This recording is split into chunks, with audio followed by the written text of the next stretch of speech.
Welcome, everybody. He's John. I'm Frank. We're the racingbiz.com and here to talk about the late pick five Saturday at Laurel. The five race sequence starts in race five and 12% takeout, two stakes on the day. The Conniver for the fillies, not for love for the boys. And John, we're going to dive right in here. The fifth race, I like this condition. It's a allowance optional claimer for 3-year-olds, but it's the claiming price 75,000 and it's open. So unlike the way they usually write this race as an A other than this, you can have actually won a few races and still show up here, which I think a lot of trainers appreciate the opportunity to do. And you're going to have a spotlight horse here to kick things off.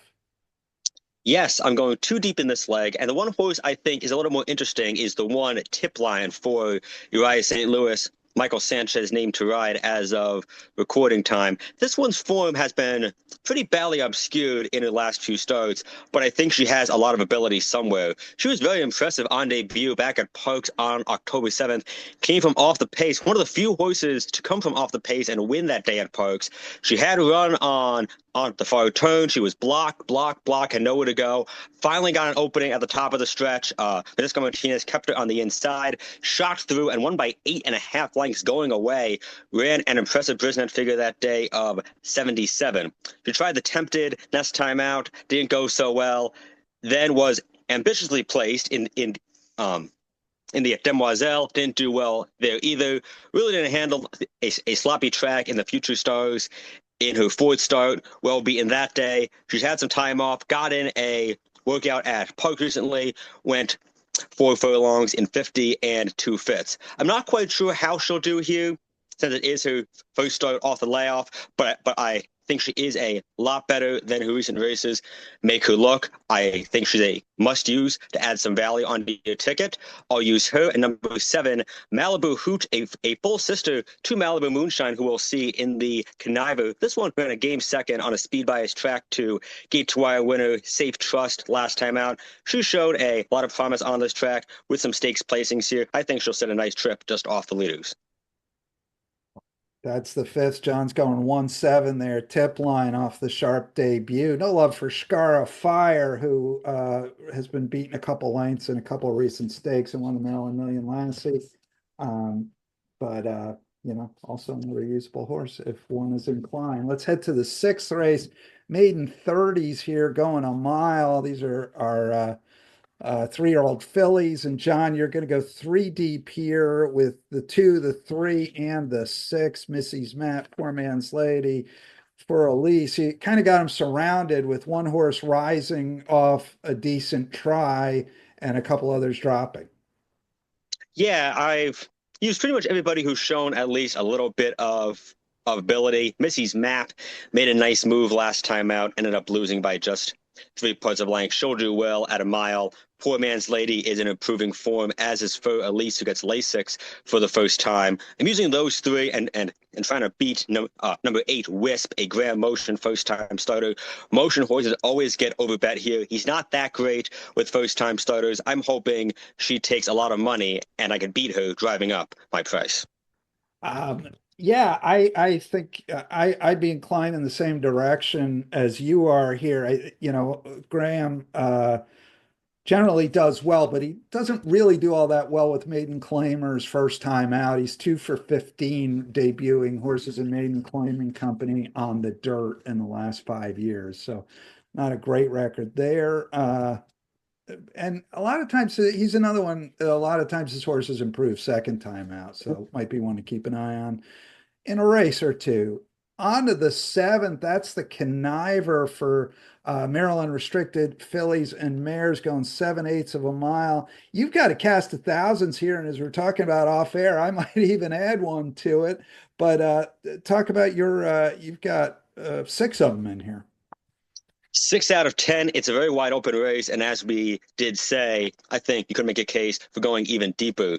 My 2 top horses in this field are number 3, Stick with the Colors, who has run back-to-back big races on the front end, lasted through a ton of pace pressure last time out and held on to beat a first-level field by a nose. She's been working very well since then for John Salzman Jr. and has a lot of early speed. The 6, Spencer Tiara has been a new horse since adding blinkers. Ran a game second to take the money honey last time out. Ran a big prisoner figure that day of 87. And if she wins that race, it would really make Take the Money Honey, who made her first start off a long layoff in that winning effort, definitely a horse to watch. Those are my two key horses. I also threw in number 7, Royal Whisper, who won 3 starts ago, held her own against these types in her last 2 starts. The 8 Call Another Play pulled off the upset in the Geisha last time out. She won the Weber City Miss on this track as well and does like the surface. The 9 Spencerian has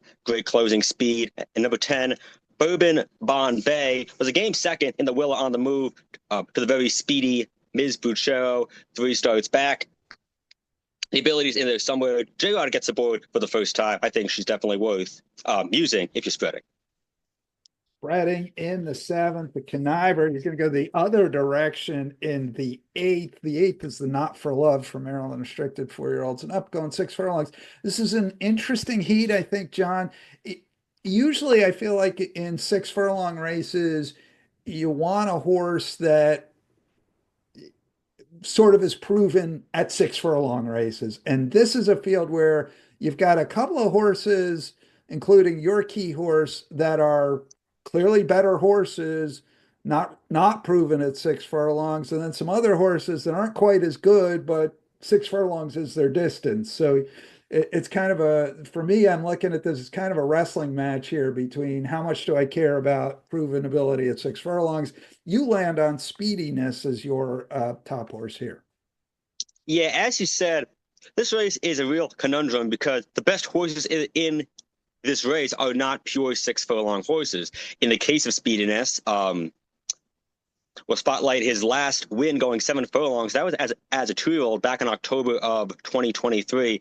Since then, he's exceeded really everyone's expectations by doing well at a mile and beyond. He won the John Campbell going a mile and an eighth last time out, but he almost certainly would not have done so had the track not been favoring speed. He was kind of life and death to hold on over Awfully Cool. Now he's getting a big cutback to 6 furlongs. JB Ness told Dan Illman earlier this week he doesn't think he's a 6 furlong horse per se. I think 7 furlongs to a mile is probably his sweet spot, but Jamie said it's a softer bunch than what he's been seeing, and he has a lot of early speed, and in terms of pure talent, he's the best horse in the field.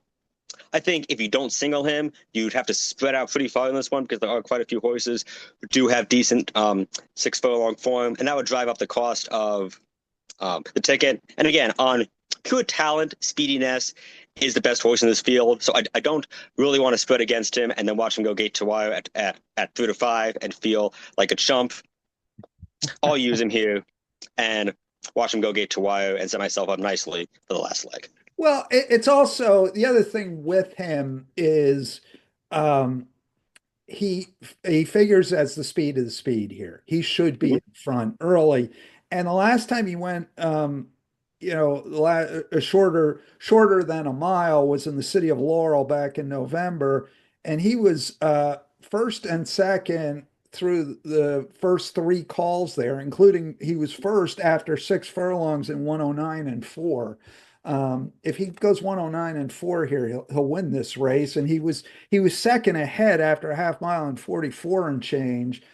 If he goes 44 and change, he'll be in front here. I mean, I think because of the early speed, that may carry him through, even if this isn't quite his distance.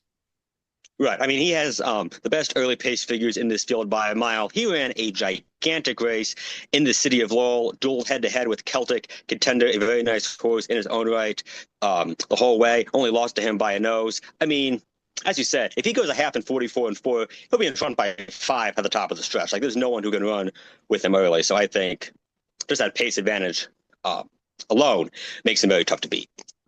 All right, on to the finale here. And John, you're going to use a couple. These are maiden 45s for 3-year-olds going a mile and 16th, 2 turns here. You're going to use the 2 Vendido and the 3 Dad Joke. Not a great field by the standards of $45 maiden claimers. The two Veneto I thought ran really well last time out, closed well, lost to a neck by a well-manned Brittany Russell, first-time starter in Chesapeake Dream. This one's only bad recent race came when he was in the mud behind Doe Smote, 2 starts back. Nobody of Doe Smote's caliber in here. The three dad joke, but Damon Deladovico is going 2 turns for the first time, but he's in improving form. He was in an impossible spot last time out. He was second behind a Marco Poli, Brittany Russell, first-time starter, who rode a speed by his track to a 15-length win.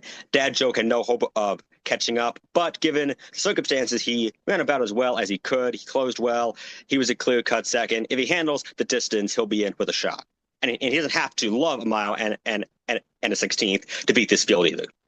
I just quickly, no love here for Hacksaw Ridge for Brittany Russell, Sheldon Russell up. This one's gelded, Lasix on for the first time. Ran okay in debut, I thought. He didn't run too bad. I mean, he was well bet, as Brittany Russell first-time starters tend to Always. be. And Um, he'll be bet again here. Naturally, as Lasix for the first time, and as you said, he is going to be overbet. He ran only a 58 on the Brisnet scale that day, which is okay, but he will have to improve, I think, by a few points to win this race. He definitely could, but at the price he'll be, I'm not willing to take that bet or use him in the pick five. He can All beat. right. That makes sense to me. All right. Any final thoughts on the pick five? Well, it's going to be a total $36 investment. Speediness is the key horse of the sequence, hoping to beat a few overpriced horses and vulnerable favorites along the way. All right, sounds good. That is the late pick five at Laurel Park. Starts in race 5, 12% takeout, includes 2 stakes this week. So good stuff there. Good luck, John Piassek. Thanks for joining me. Always a pleasure, Frank.